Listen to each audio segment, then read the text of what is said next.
এই পাহাড় অঞ্চলের জুম চাষ হয় এটার লাগে অনেকটাই মাটি মেঘের দৃষ্টি দুইয়া লইয়া যায় গিয়া।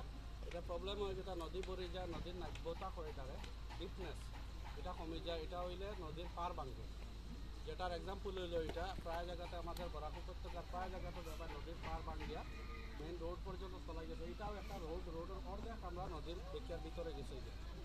এটা নদীর নাব্যতা কমার কারণে। তাছাড়া পাহাড়ি অঞ্চলের নদীর একটা বৈশিষ্ট্য হইল যে একসময় শুকনা থাকে আর একসময় ওভার ফ্লাডেড থাকে, বেশি জল থাকে বর্ষার দিনে। যার কারণে এই নাব্যতা কমার কারণেই জলটা চতুর্দিকে ছিটে যেতেছে এবং পাহাড়টাও ধ্বংস করে। এটা প্রোটেকশনের বিভিন্ন পন্থা আছে, এই যেটা একটা সরকারি পদক্ষেপ। আর নিচে দেখো এখানেও কিছু বস্তা রোড দিয়ে দেওয়া হয়েছে, কোনো জায়গায় এটারে দেওয়া হয় পাথর দিয়ে। পাথর দিয়ে কস্টিং বেশি, যেটা বদরপুর তুমি দেখছো যে মিশন রোডের সাইডে পাখিঘাটের, যেটাও আমরা ছোটো থেকে দেখি যেভাবে প্রোটেকশন করলে এইভাবে সেভ করা যায়। আমরা এই সম্পর্কে আমরা আরও ধারণা স্পষ্টভাবে জানা দরকার।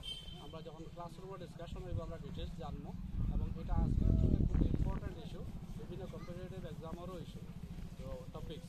তো এর লাগে আমরা এই সম্পর্কে ডিটেলস জানবো। আজকে আমরা এটুকু দেখলাম। আজকে এখান থেকে আমরা যাই গিয়া নেক্সট টি গার্ডেনে, যেখানে চা সম্পর্কিত বিভিন্ন বিষয় আমরা জানবো। আশা করি আমরা সবাই এখান থেকে কিছু নলেজ অর্জন করবো এবং কিছু এন্টারটেনমেন্ট হইব। Thank you.